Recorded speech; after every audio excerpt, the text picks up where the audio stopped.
Chelsea skating on thin ice. And Gray's past is coming back to haunt him. But are the walls starting to close in? And is Tina Carter really dead? I'm Alex. I'm Rob. And this is the Walford Weekly Podcast.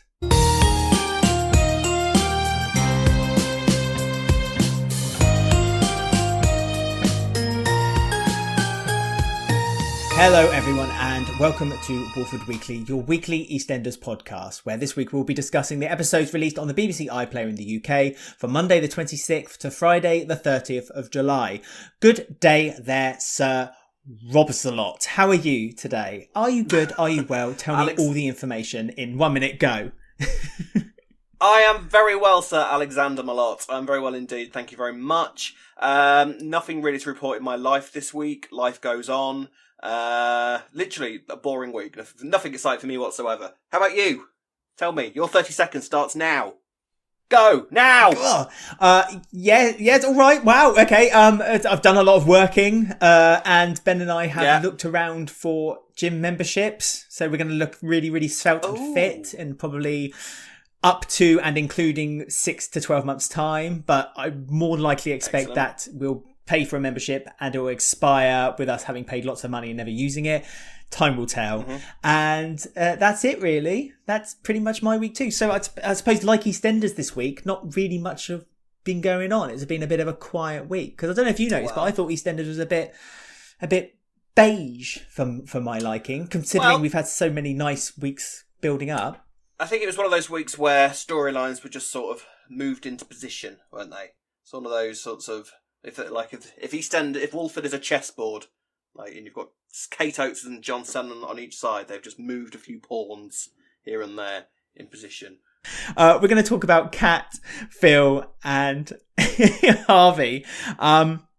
So Kat has a job available. Her taxi business is booming. Can we just discuss how the back office of the laundrette seems to every week get bigger and bigger and bigger? When we first saw it was still quite a small space, and it just seems to be expanding out behind what I thought was like an alleyway behind like all the shops there used to be, because that's where the Minute Mart there's a back door to the Minute Mart as well. So I don't know. It's huge. Is it the ever-expanding business of Kat's? Yeah. Apparently, she's grown the whole empire.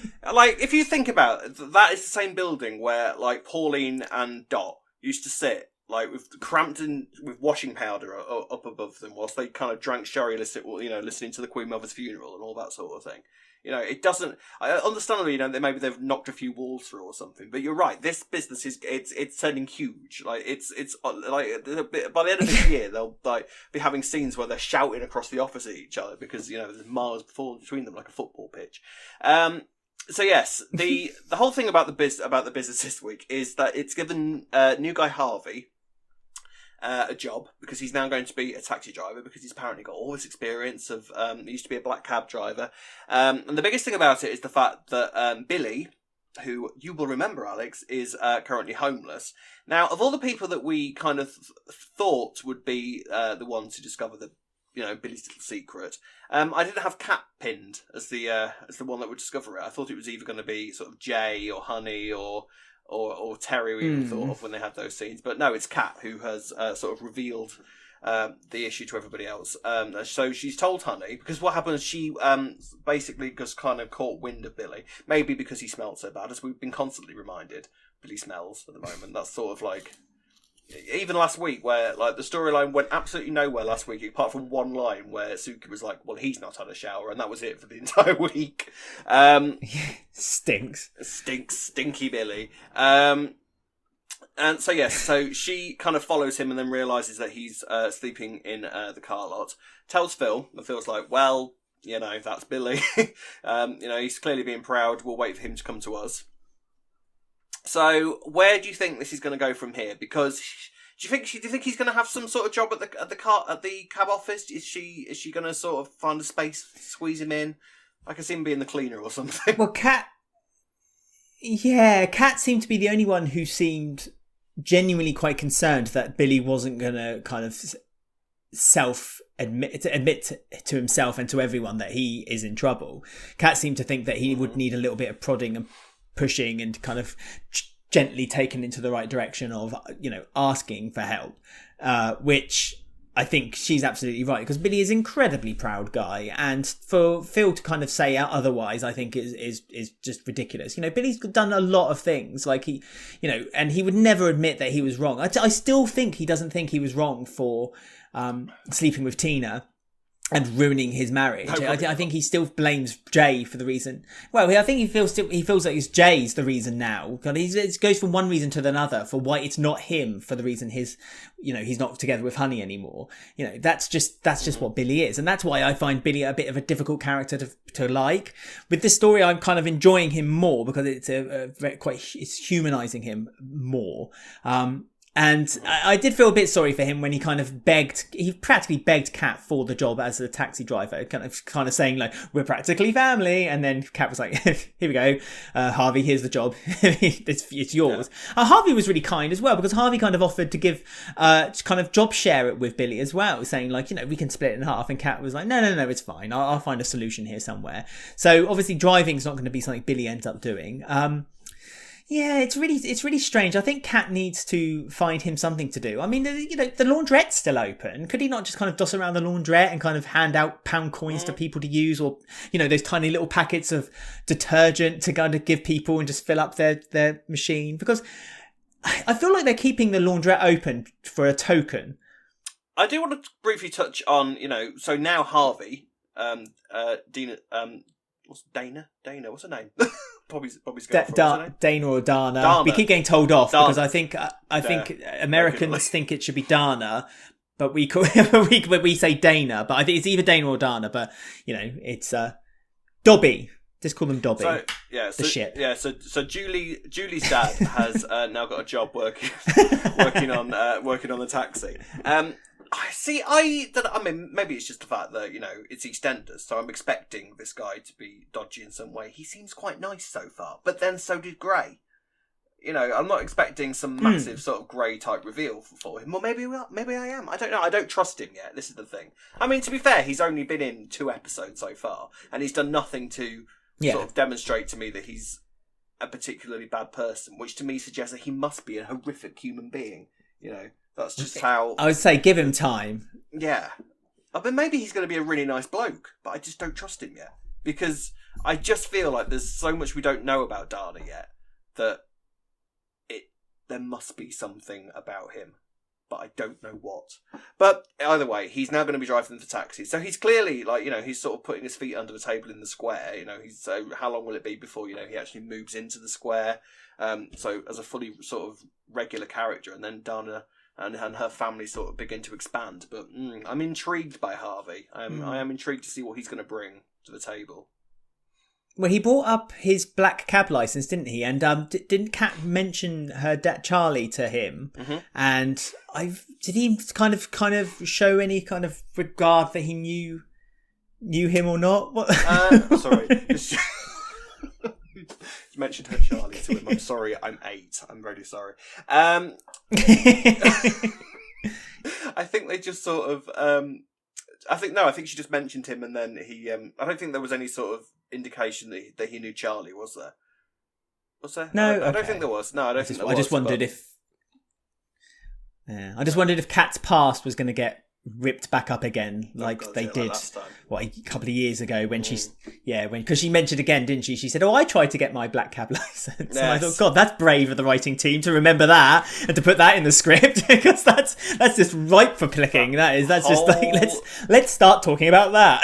That whole year where it was literally just Kat staring at the wall of the Slater living room learning about London. I can't believe that went on for a whole year and then apparently never went anywhere. It's like, what the hell was the point? So now apparently they have of all the storylines ever to feel incomplete in the whole of EastEnders history, they've plucked that one out of the ether to sort of iron out and make a little and sort of iron the creases out. I mean, the weird thing is about Kat's Cabs is I am actually quite enjoying it. I think it's an interesting business. I'm not gonna lie, I don't see it turning into something that is gonna sort of go down in EastEnders history as like one of the best businesses that the show's ever seen. I can't see it still being around in a few years, but you never know. You've got to think: are all these taxis with superheroes painted on them really going to stand the test of time? Well, Yeah, and also they all those taxis seem to take up all the space or the square as well. Everywhere. Did you not notice that when they had them all parked around, there was nothing else? They're everywhere. How are they getting away with that? How is the council not like saying, can you not park your taxi cabs, which seemingly quite for long times in residential parking areas? You'd think that if it wasn't Phil Mitchell attached to it, everyone would be kicking off, there'd be a petition up, they'd be running to the council, there'd be episodes based on how angry the square are. If it was like some random taxi firm that wasn't linked to any of the main characters of EastEnders, Shrimpy Cabs or something like that, oh my god, there'd be stories all about it. It'd be like the market closing down or the rejuvenation of the square, that kind of epic storylines where it'd be going on for months and months and months. But because it's Phil Mitchell, they're just parking everywhere they like. It didn't matter, just get on with it. So if this was the Sean O'Connor era, that would be the thing. If this was the Sean O'Connor era, those taxis would be the one thing stopping the dustbin lorries from coming in. That's, so thank you lucky stars. That's not where we are. Say what you like about Kate Oates and John Sen, that's not their bag. If it was that era, one of the dufters would be basically one of the taxi drivers starting the engine. That would be a dufter, Yes, it but would. I wish they'd be brave and actually just basically have closed down the laundrette and just made it a taxi office.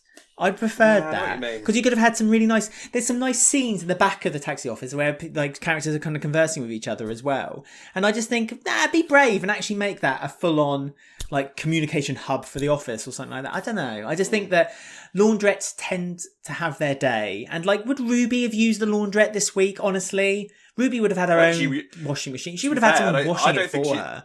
Ruby didn't use it when she walked in this week. She just sort of walked in, saw Jane, walked out again. No point to I didn't think you'd be here. No, bye. Didn't have any clothes with her. Just for a cup of coffee. Yeah, she just wanted to sit and just play with the 50p machine. That was all she wanted to do, and she couldn't. Kind of just tap it a few times like a cat. Let's have a little chat about Nancy and Zack this week, because Mick got his way eventually of breaking them up. Sharon now knows the secret, so we were spot on. All the people we said would get the secret. Well, you were spot on, I should say. I should pass on the, yes, congratulations to yourself. All the people we said would get the secret is Sharon and Mick, and they are the two who now know the secret. So Sharon, for the good of her friendship with the Carters, because it's still quite a fragile friendship between them after all the debacle that had been going on between them. She's decided to kind of play along with Mick and act out that Zack's not a good one to have with Nancy. Nancy's made an easy escape. Nancy, obviously being completely blindsided by this whole occasion, has now decided she's going to go off travelling, which has shocked everyone, and now they're all like, oh my god, no, what do we do now? What do we do? Thailand? So is there a solution? I know, of all places, Thailand. I mean, they've been everywhere, the cast of EastEnders, haven't they? COVID? What COVID? Let's not discuss that. So we did a poll on our Twitter this week. That's right. We went crazy and did a poll of whether people thought that Mick had done the right thing. I know. And a majority of people said that no, Mick had not done the right thing, that perhaps he should have just let Zack and Nancy play out naturally. So do you think then Mick should just get them to just get together and perhaps see what should happen with their relationship once Zack, I think, will eventually tell Nancy? It's got to come out soon, surely.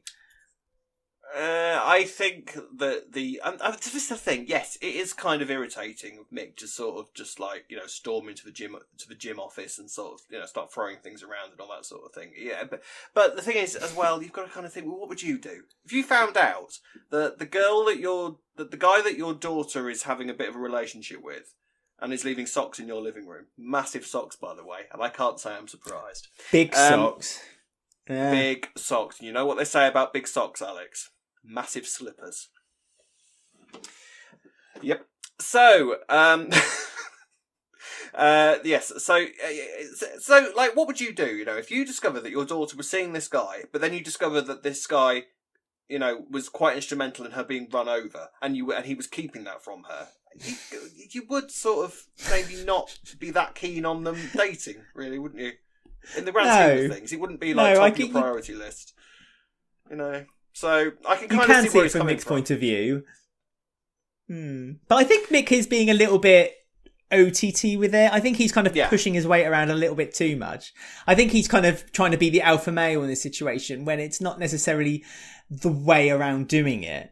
I think, and again, I don't know. I just think that with the Carters, I think their whole mantra is no more secrets and to keep everything honest between them.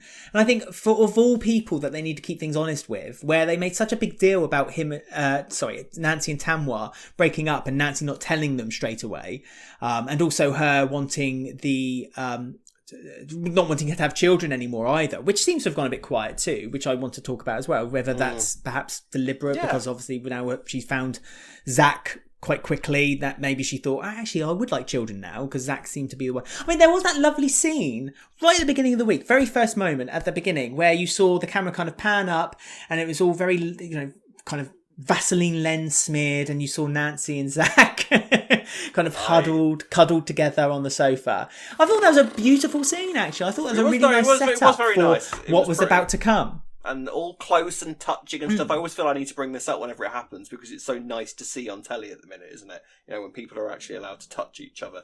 And Nancy was allowed to be all over Zack, little bitch. So it was really nice to see. It was really nice to see, and this is the thing. I really like them together. I think they gel really well, and I really like the sort of interplay they have with each other. And I think Zack sort of almost met his match with Nancy. This whole tomboyish thing. Nancy could take him in a fight, and I like that about Nancy. She's rock hard, is Nance. She takes after Shirley in that respect. So I really like them together, and I was quite enjoying the sort of the interplay between her and Sharon as well. Not like where it was all a bit forced, but sort of this establishing sort of relationship between her and Sharon. I like the idea of Sharon maybe being a little bit protective over her brother and sort of like kind of watching you and Nancy and all that sort of thing. With regards to when this is going to come out, I still think that they're going to go for the most dramatic way possible. So I don't think Zack is ever going to tell Nancy, because I don't think that Zack actually is. I don't think that Zack is the sort of person that will think that that's a good idea. I don't think there is a single echelon of his personality that believes. I don't think he will, because I think that he thinks that Nancy would be happier if she didn't know, whereas Frankie possibly will be the one to tell her. Either that, or the more dramatic way is for Nancy to overhear Mick and Zack talking about it, and then she will, and then it'll all explode from that. That's where I think it's going to go. This is the thing, because Nancy spotted Frankie and Zack talking in the square on Friday. She was kind of peeking through the window, the net curtains, and saw them as a bit like, hang on, why are you two talking to each other? There's no reason for that. Yeah. Nancy believed it was because Frankie was just trying to get them back together again, but little does she know, obviously, there's the secret between them. See, I thought that it was actually in Zack's kind of roadhouse to kind of would say something to Nancy and would be the one who tells her the truth. Maybe with a little bit of persuasion from Frankie. I don't think that Mick would kind of push it any further. I think Mick kind of just, even though he's kind of scrambling for his life, like a swan, he's kind of just scrambling to try to keep Nancy at home. I think that Frankie would be the one that kind of convinces Zack to tell her. I think also for the good of the relationship between Zack and Nancy and for it to go forward better in the future, I think Zack should be the one who tells Nancy. For me. So what do you think Nancy thought about seeing Frankie and Zack talking in the square?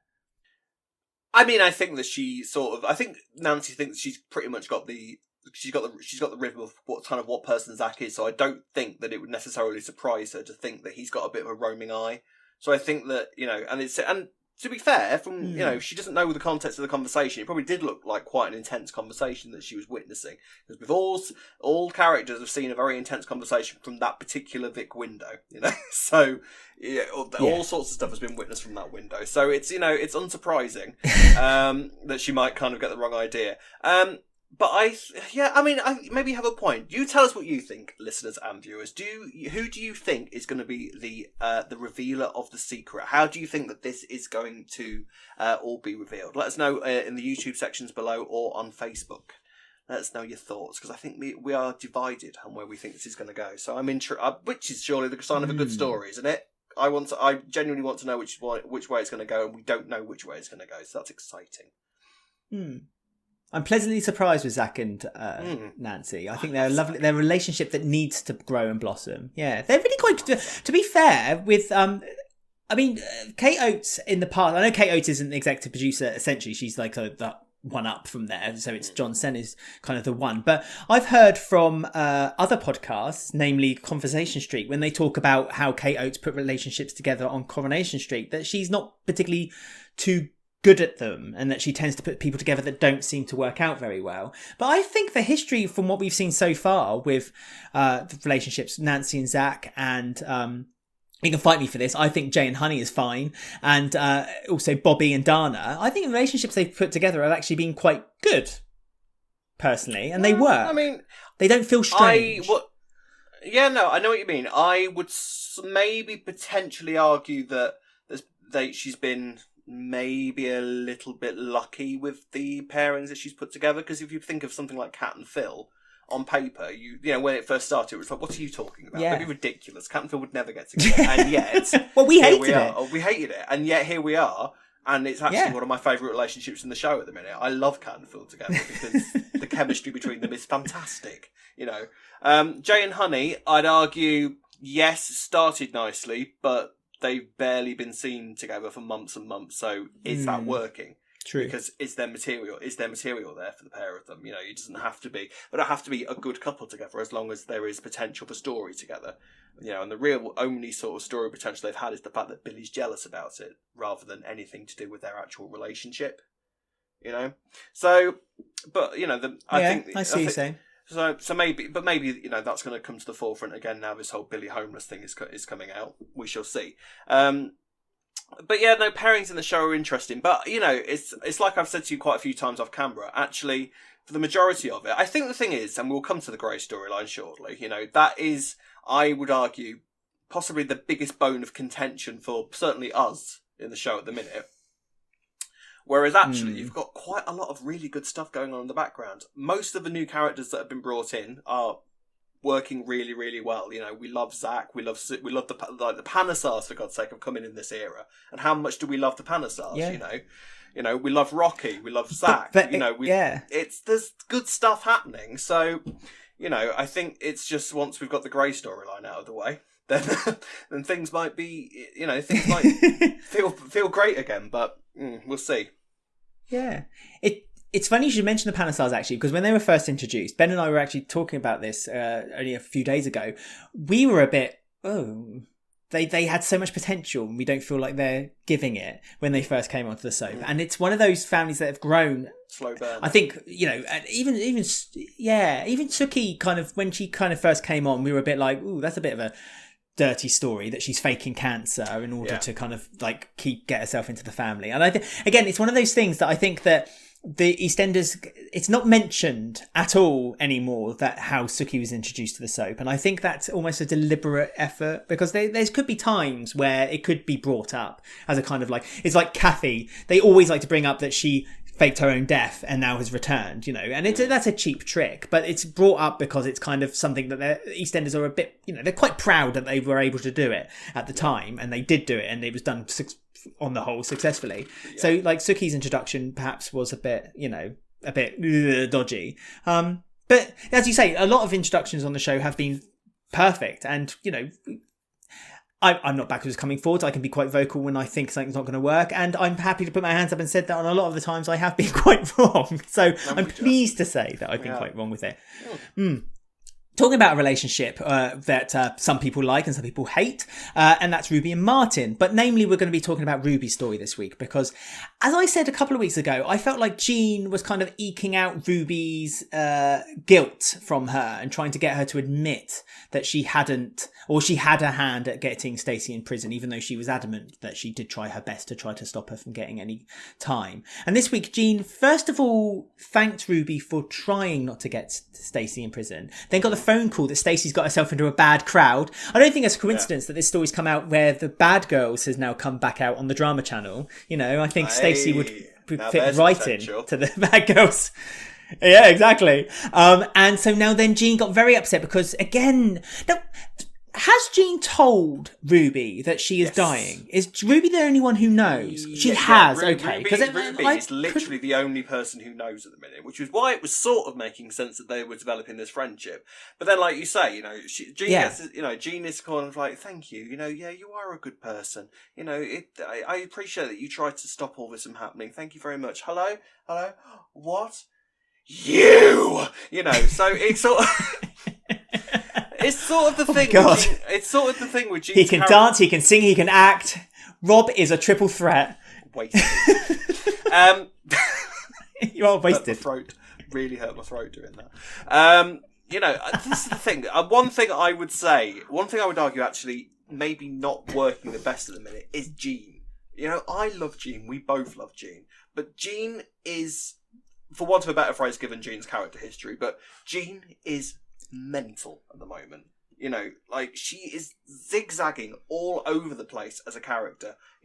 Last month she had a whole shed full of cannabis plants that she that have literally not been mentioned since. She's going all around all the square acting like Aslan, giving all of this really sage advice and walking into the Isaac storyline and being the saviour there, and then walking out again, and then trying to get people together, and whilst all the time we have known since I think it was Christmas Day, wasn't it? We've known since Christmas Day that she's had this lump, but she hasn't been to the doctor, and nothing is going on. So and now she's doing this thing with Ruby where she's really forgiving one moment, and then she absolutely hates her. And I think towards the end of the week she was sort of starting to feel sorry for her again. And it's kind of like, what? I don't understand what they're doing with Jean. It's really, really confusing me. I don't get it. Are we supposed to be believing that she's dying? Because surely to God she would be receiving a bit more sort of negative body feelings for something that's been I know going what you're on saying. for nearly, you know what I mean? It's so weird, this story. I don't get it. Yeah. She should be getting iller and iller and iller right now. And she should not. be quite sick probably by now. You think? No, she's not. Surely at all. she hasn't got it. But unless she has nothing wrong with her. Well, this is what I mean. Is it that she does nothing wrong with her, or is it that she is taking treatment, but we just don't need to know about it, and it's kind of happening? We're meant to fill in the pieces ourselves, and it's just happening off screen. I don't know. Even if she was receiving chemotherapy, she was really ill with that. So she get nothing. Nothing is making sense of this. She's acting absolutely fine. Now, I'm not saying that cancer is that sort of black and white, where it's just I have cancer. I'm really ill now. This is how cancer. This is of course is how cancer kills people, because you can go through a certain period of your life without realizing there's anything wrong with you, and all of a sudden it hits you like a ton of bricks. I get that, but I don't get where this is going. Because it's now been going on for nearly a year now. We're getting to at least over half a year since this lump was discovered again. And she went to the doctors once and then left the doctors, and we have had no indication that she ever went back. She's had no letters through the post, no phone calls, nothing. So I'm really at a complete and utter loss as to what the hell is going on with Jean at the moment. And I get that this whole thing with Stacey is supposed to sort of be, deep down she's terrified that she's never going to, that when Stacey went off to prison, that was the last time she's ever going to see her daughter. I get that. But again, what? Where is it? It doesn't make any sense whatsoever. And say the weed plant thing. Why? What was the point in it? What did it do? What was it for? Why? It was for Mo's. I think it was all for Mo's exit, wasn't it? Again, just kind of to write out Mo. But I mean, I would if they reference that weed garage at some point in the next month or so, I will stand up and applaud that they actually did remember that something was happening, because it just feels odd that and no one seems to. No one seems to mind that it's happening. Because Zack's in on it as well, isn't he? Is anyone else in on it? Well, exactly. Literally, apart from Mark, it had a literally duff. Just Zack and Jean. Yeah, it had not even just a duff, Alex. It had the Friday duff. That was the Friday, and when stuff happens on the Friday duff, that tends to imply that Friday duff will be heard of again. And we've heard absolutely nothing for weeks and weeks and weeks. I know block storytelling is a thing, but this is this is tower block storytelling. We've heard absolutely nothing. Like, it was like, why? I don't get it. I'm really, out of everything that's going on in the show at the minute, I mean, even the Grey stuff, I understand, like, sort of the story logic of it. But the Jean stuff, I have absolutely no idea why any of it's happening, what the point of it is, what they're doing with Jean. It's just, I'm just very, very confused whenever Jean appears on screen because I've genuinely no idea what is going to happen next. I don't get it. So maybe they're sort of treading water with it until Stacey gets back. It's my only kind of thought. Yeah, I mean, there's not really much to say with her and Ruby either, other than the fact that she's now squarely blaming Ruby for everything that's gone on, even though she felt some sympathy for Ruby this week because Ruby had the operation to hopefully improve her chances of having children in the future. But again, that was almost just kind of played just so that she had something to do with Jean this week. You know what I mean? It was like that whole story was just to build up to Jean having a go at her this week. So it felt a bit redundant for that reason. I think that Ruby is possibly going to tell Martin about Jean's cancer. I think is the only way that the story's going to go because obviously Ruby is, spoiler alert, Louisa Liston has now left for maternity leave, so that's so that even that part of the story is coming to a finish quite soon. So it's got, and so sort of the baton's got to be passed to somebody. So. Who knows? That's true. See, That's true. Because I was going to say I don't think there would be much value for adding Martin to it, but you're right. Maybe you're right to kind of pass on the story from one character to the next. Maybe Martin's the one who needs to have it passed on too. I never really thought of that. I mean, for a character that I love so much, like Jean, it just feels like you say, it just feels a bit like, okay, it's another story of the week for Jean, I suppose. So let's just watch it and get on board and see where it leads us, but it doesn't seem to do much. Let's move on then to Gray and Chelsea. Quick question. What were they doing in that car? Because I believe that there may have been some... That was your biggest question of the week for this story? That was really your only question? For me, it's the biggest... It's my only question for all the stories. Was Chelsea giving Gray a blowjob in the car? You told me off you say comment below. Let us know. So you can. So, I mean, I think yes, probably. I imagine that we don't. Alex, come on. We don't. We know our stuff. We know the birds and the bees. You know, we know how things begin and how things can. Anyway, yeah. So good. So. I mean, the whole thing with Gray this week. So basically, it's the escalation of sort of Chelsea completely unaware about what a psycho she's kind of getting herself involved with here, and there was a little bit that I kind of felt there's sort of like that underlying tension of when is he going to hit her? You know, when is he going to go absolutely mad at her?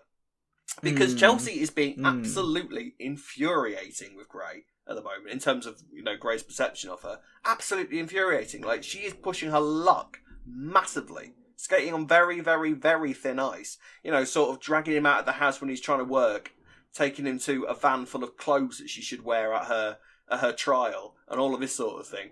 And then sort of getting him. But then the whole point of it was the fact that it all led to this earring being discovered. And when the earring was discovered, we went back to Gray's apartment.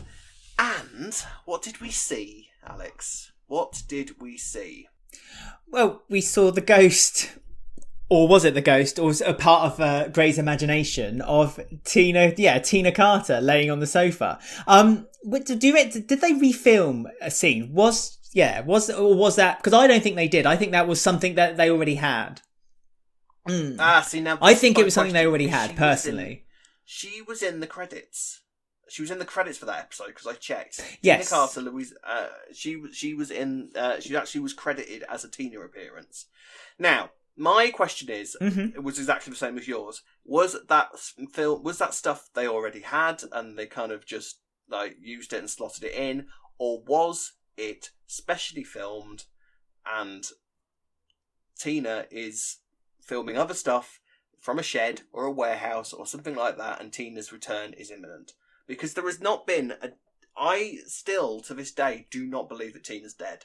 I just don't think she is. There's something niggling in the back of my mind. She's not. I don't believe she's dead, and to the point where I'm actually... No, I don't. I'm going to be more surprised if she is. Like, I'm fully expecting, like, there to be some massive shock revelation where Grey's going to go somewhere and, like, throw a sandwich at Tina or something, and it's going to be, like, a bit like the Denise reveal when Lucas kidnapped her, you know. Yeah, so I agree with you. Yeah, What's your obsession with Tina Carter and sandwiches? That seems to be a thing for you. Like, you think she's wrapped up like a Subway sandwich, and now you think she's just eating sandwiches in a warehouse somewhere. What is it with Tina and sandwiches that link together in your mind? The layers of Tina Carter. But yeah, so...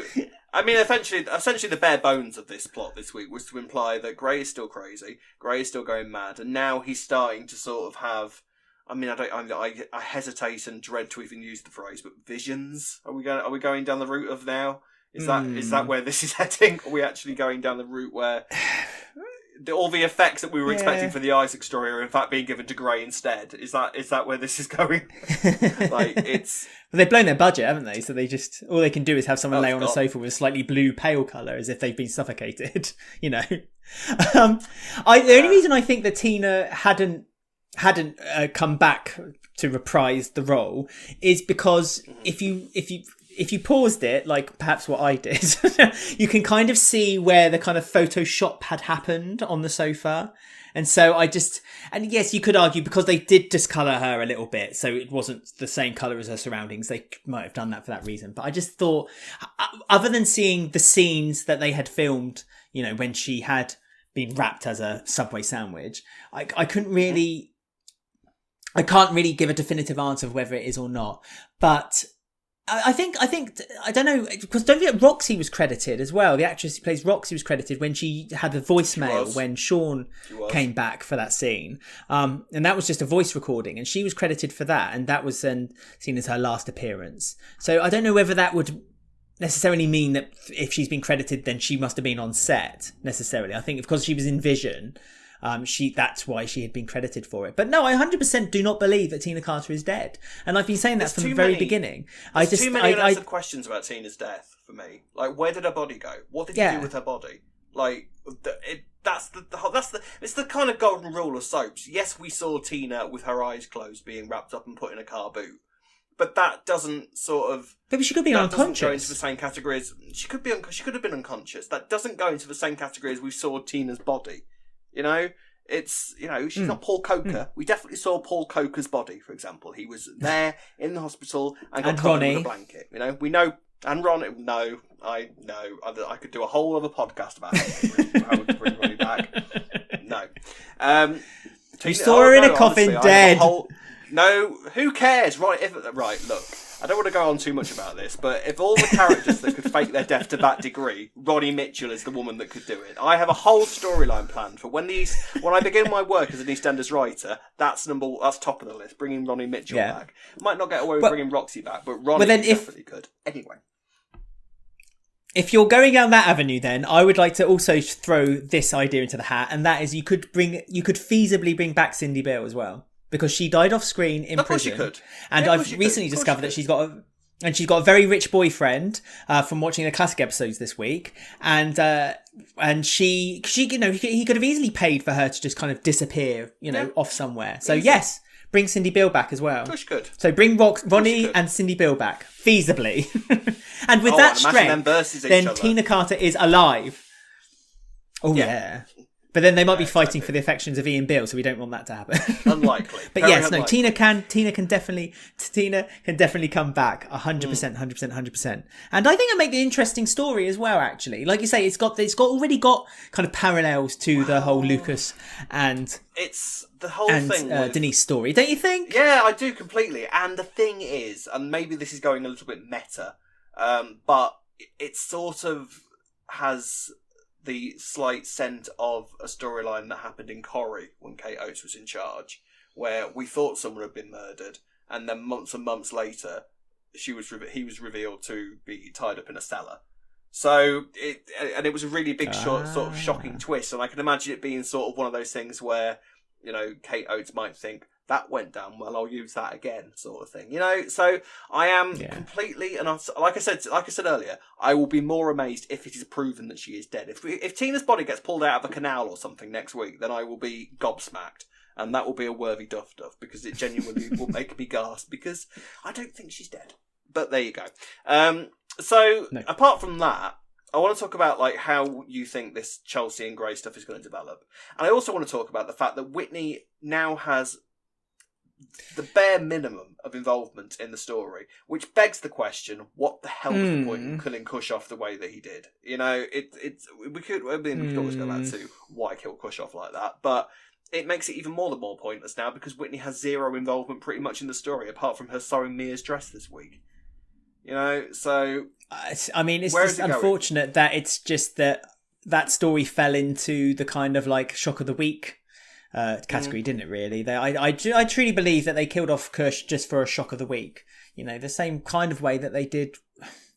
You know, with Denny, he says with slight, you know, nervousness in his voice, because I still think that was a little bit didn't really lead to what they hoped it to lead. But this is 100% entirely. I mean, what have we learned? What have we gained from Kush's death? Absolutely nothing at all. The only thing I could think of is this week, because obviously Whitney had fixed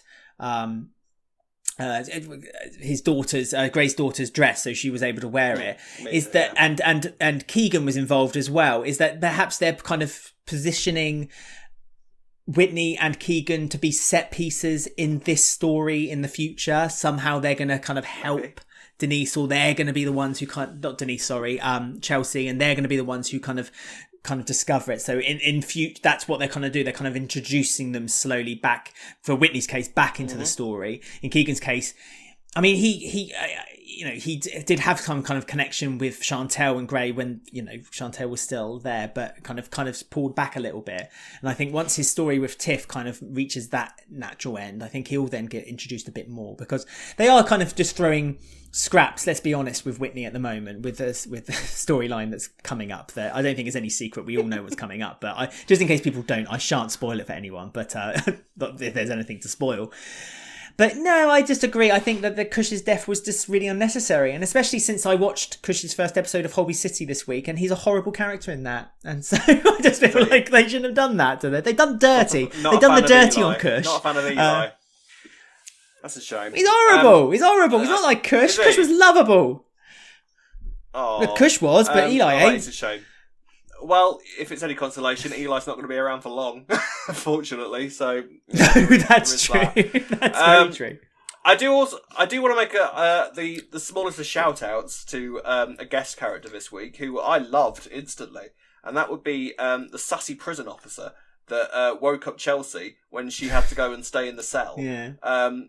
You know, because Gray shook her out, she had nowhere to stay for a ASBO order thing.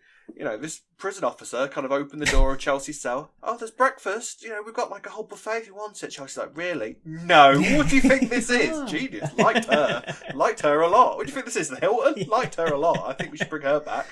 That was the highlight of the story for me.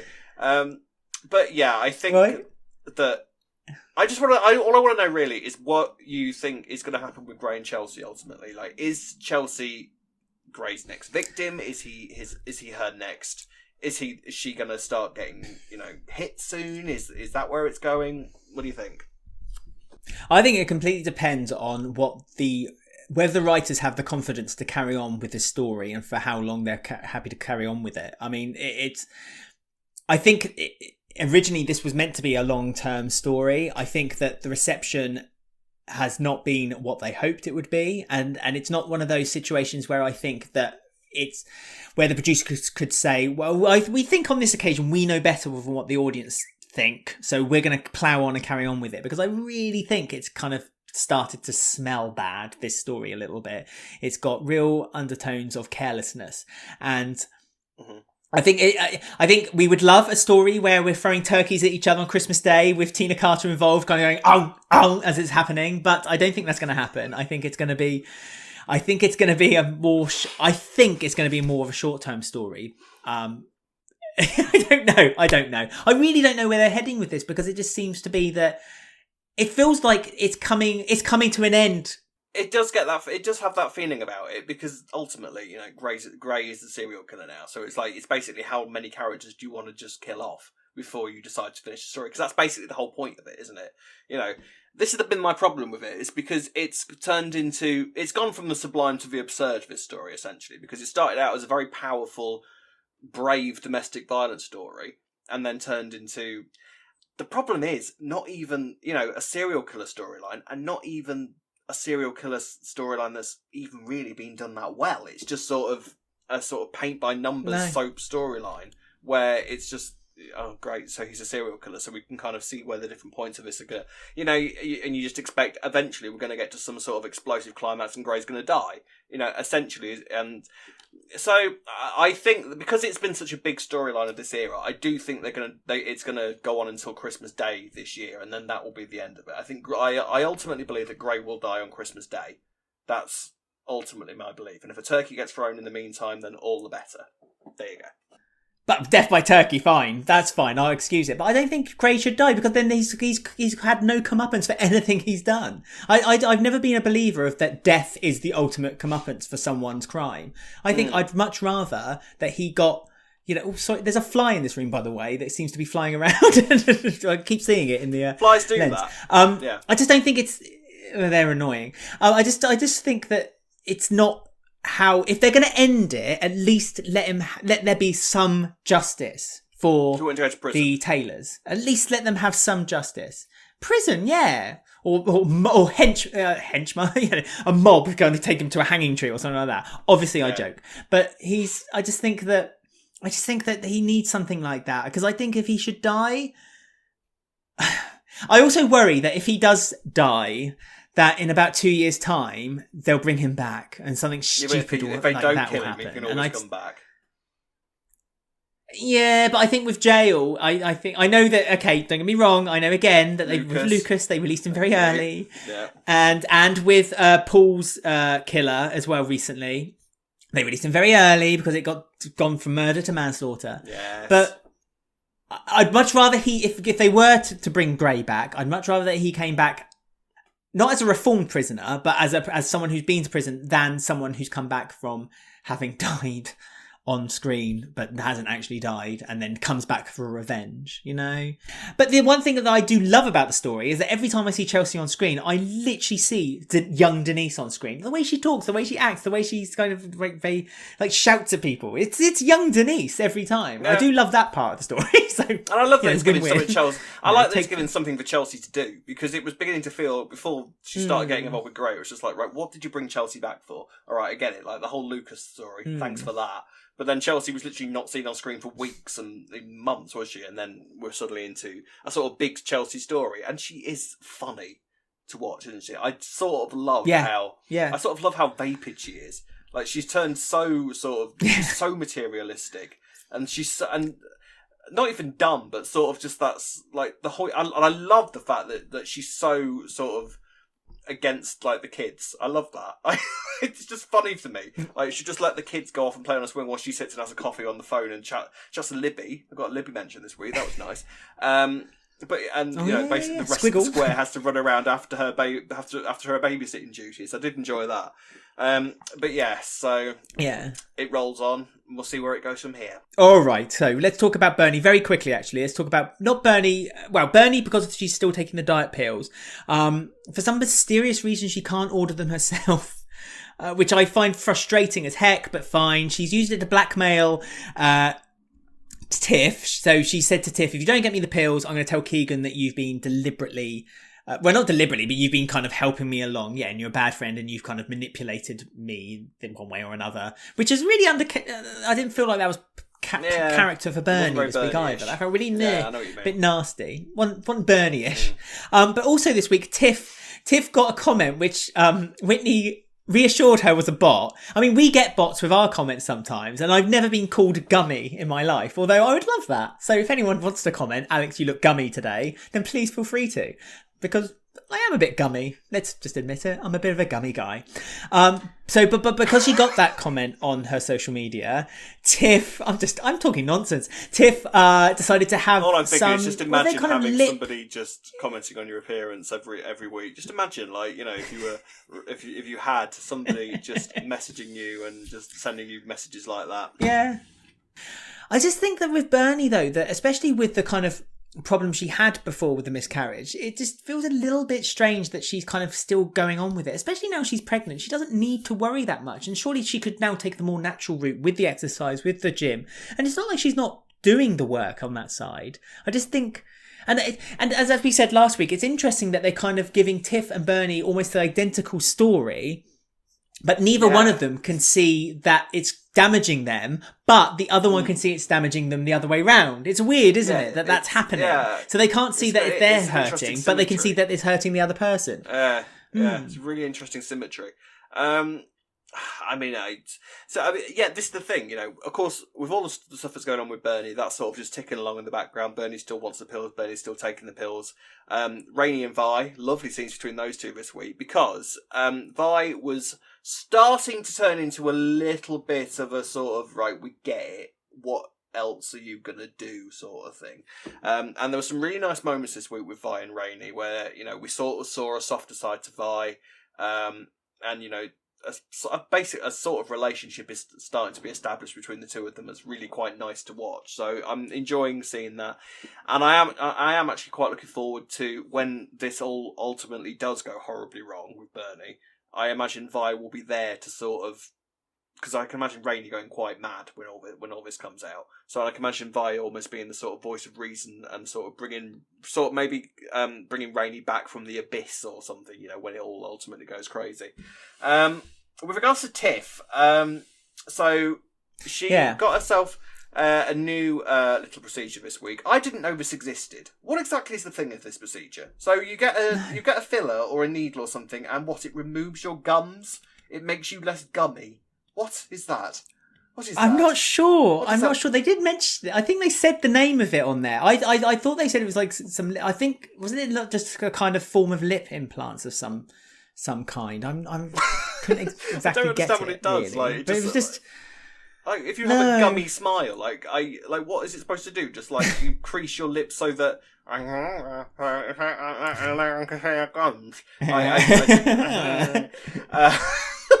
don't quite understand what the whole point of this procedure was. The thing is, as well, you know, we say this about how Tiff can get hold of these drugs, and you know, because she can get hold of anything. Apparently, she can also order any form of plastic surgery or filler that she wants whatsoever. I don't know what contacts Tiff has, but she is just like, you know, I'm fully expecting Tiff to turn into Jackie Stallone in the next few weeks, where she just slowly gets yeah, Jackie, it's Tiffany,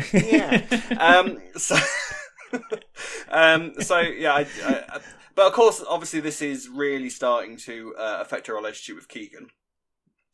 And I do wonder if a prediction I made many, many moons ago about Keegan and Dotty is going to start to come to pass, because Dotty at the minute is sort of being sort of sprinkled into the Tiffany and Keegan stories, and she every now and again. It's not like she's deliberately trying to cause issues between them. But she is causing issues between them because she's sort of revealed to Keegan about Tiffany's secret little implant or whatever she had this week. So that caused them to have another sort of blazing row in the square. And so things aren't great between them. And, you know, Tiffany's selling jewellery and all sorts of things, apparently to pay for the debt that they're in. But the implication is that she's actually using it to pay for more surgery. Or at least she's using all of Keegan's money to pay for more implants. Because Keegan gave her the money. Sort of thing. Yeah, silly boy. What would you do that for? Buy a dress. All right, I'll go get my gums reduced or something. You know, it is kind of quite a sad story because Tiffany's a gorgeous girl. You know, I do sort of want them to sort of explore the damage that social media can do, especially to sort of people of Tiffany's generation and Tiffany's sort of mindset. You know, that social media is evil to the likes of Tiff.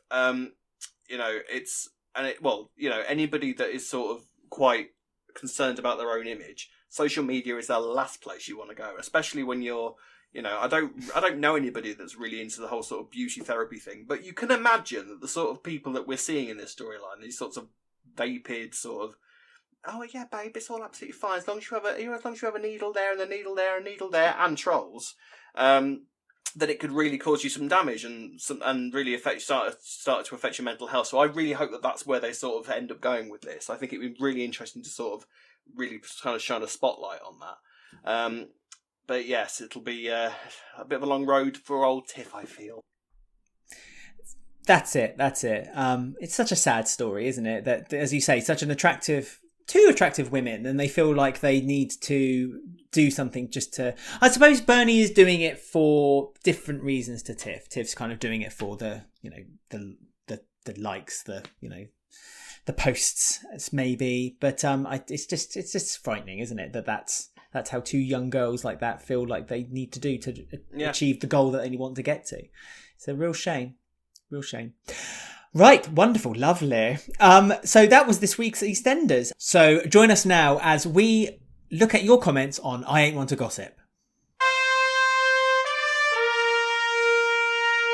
You know me, I ain't want to gossip. So thank you to everyone who got in touch with us on our Twitter, our Instagram and our Facebook group. Details will be on at the end of the show. However, here is one comment from @LucindaLC on Twitter, who says, Tiff expresses contrition for spending money that she doesn't have.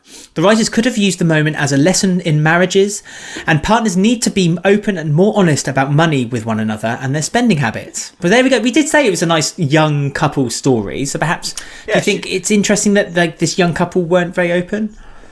Yeah, you did say last week that it's nice to see young people in debt. Don't worry, Tiff, everything's going to be fine. I've got this award now. this incredibly niche award. So, let's wait and see. But it's nice to see a young couple in debt, and I that kind of yeah. Kind of got I know that was taken out of context. I just want to make that clear to everyone. What I've meant to say is it was nice to see storylines of young people in debt. So I do apologise to anyone who may have misunderstood that comment. You're such a Tory, Alex. I apologise. I really am. My blood is blue. I have often said that I actually quite enjoy sort of seeing Tiff and Keegan have like sort of normal young person issues. You know, something that isn't overly extreme. It's just stuff that young people go through, and like young couples, one of the first issues that they're going to face, one of the biggest kind of blocks that a lot of young couples have to face when they really start going independent is the money stuff. You know, and they have to suddenly realise that the money doesn't grow on trees. They've got to earn it, and they've got to save it. And so splashing out on big extravagant things like gumming therapy or gumming procedures isn't the best thing to do. So yeah, so no, I agree. I think it's nice to see. Stephen Patterson on Twitter has written to us and said, a number of well-written two-hander scenes this week. Mick and Nancy, Ruby and Jean, etc., etc. Louisa Lighton, Maddie Hill and Gillian Wright are killing it right now. I mean, maybe I just wasn't watching it properly, but I didn't really spot that there was two-handers this week. But maybe that's a good thing, that it was kind of intertwined into the story very well. I think he just basically means that there was some good scenes between two characters that have got a good connection on screen. You know, story-wise, it makes sense for them to have scenes together. I mean, on the subject of two-handers, I really want another one because I love two-handers. I think EastEnders, it's one of their famous sort of things that they like to do. I've got a horrible feeling that they maybe think that the attention span of the audience these days won't sort of take a big old episode of just two characters talking to each other, which is a shame because EastEnders, they used to do them all the time, didn't they? They used to be like 3 a year or something like that, you know. So go on, give us another one, EastEnders. I love two-handers. There are so many characters that I'd love to see in two-handers. You know, we were talking about it last week. You know, Phil and Ben, for example, would be a great two-hander. You know, so let's see some more because two-handers are great and they're so good for character and dialogue and all of that sort of thing. I love them. I mean, if we were going to say two-hander scenes, then last week I think Suki and Honey were some fantastic scenes, as you say, for growing character and so on and so forth. I think the last time we had a two-hander actual episode was the Sharon and Ian scene, wasn't it? Wasn't it Sharon and Ian when Sharon was trying to get Ian to eat the pasta? Wasn't that a full two-hander scene? It wasn't a full dipping in and out occasionally. There was other stuff going on. It should have been a two-hander. It totally could have been. Imagine these two stalwart characters and all these big issues that they've got with each other all of a sudden. It should have been a two-hander, but the last official two-hander was the one between Linda and Stuart a few years back. Where she's pulling bugs out of her hair like Marge Simpson. So it's not like that. So the USB stick. So it's not like they haven't done one for years and years and years. But I don't think this era has done one yet, and I'd quite like to see one. And one final comment, again on our Twitter, is from Black Widow Watts. And they have written, the Carters are slowly beginning to get on my nerves again. Linda's screeching and Mick's interference in Nancy's life is slightly irritating. Rainey was amazing as usual. I totally agree. I love Rainey. We all know my love for Rainey. And I liked her scenes with Vi. Yes, those scenes were very good. But I think we did touch on that this week, didn't we? The scenes together. And it was nice to see Vi kind of move away from the whole, let's make comments about... Ben being Whitney and kind of making really disgusting comments about Keegan dating her cousin or whatever it was, Oh, well, yeah. The Ben Whitney stuff does make me laugh, though. Yeah. I maybe it's just does it? I mean, there's it does. Yeah. I get why people don't like it, but it does. There's a lot of contention about that. Yeah, I know, but it just made me laugh. I don't know why. Maybe it's just my sense of humour, but it's just because it's so blatantly mean, I think. And just, I don't know. Personally, for me, I don't mind it. I get the annoyance with Vi, with the fact that she literally, and the stuff with the scene where she was talking to Tiff and Keegan in the cafe wasn't fun to watch. It just wasn't a pleasant kind of scene. It just sort of felt that they were trying to make Vi this sort of acidic old woman, but sort of doing it badly because it was just like, you're just unpleasant. Like, there's a fine line you have to do with it sometimes. When she first came in, they were treading it all right, but that sort of kind of transcended into something just unpleasant. But, the Ben Whitney stuff makes me laugh, but hey, that's just my own personal sense of humour. Because the problem with the Carters is that they're so overused, and we've said it before, that they can become a little bit exhausting when they're just put in the front row centre all the time. And for me, though, it's not about, even though Mick is in the story, it's not about Mick, it's about Zack and Nancy, so I'm kind of fine with it. But I do also see why people are getting a bit upset with the way Mick is kind of interfering with it all. But again, it's understandable for why it's happening, so I'm kind of letting it lie, and I don't mind quite so much. But no, I am pleased that they're doing something different with Vi, because for me, I thought that the whole Vi is a joke kind of character was beginning to grind on me really badly. So and it's a waste of that actress, to be fair. You need to give someone like Gwen Taylor amazing stuff to do, because she's a really strong actress. Like, don't waste her on stuff like that. So hopefully the stuff that's going to be coming up with Bernie will bring Vi to a better pedestal, shall we say.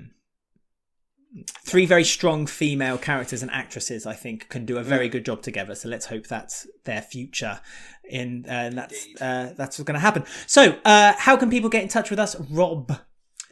Well, Alex, you can contact us on Twitter and Instagram at Walford Weekly. You can find us on Facebook at Walford Weekly Podcast. On YouTube, don't forget to like, subscribe and click the bell to get notifications about all our videos, and, of course, for notifications about the other podcast that goes on, The Walford, with Ben and Alex. You can listen to us on Apple, Podbean, Spotify, or any of your favourite podcast sites. You can email us at robwalfordweekly@gmail.com or at alexwalfordweekly@gmail.com. We'll be back next week, same time, same place, and until then, it's goodbye from me. And it is goodbye from myself. See you later, bye!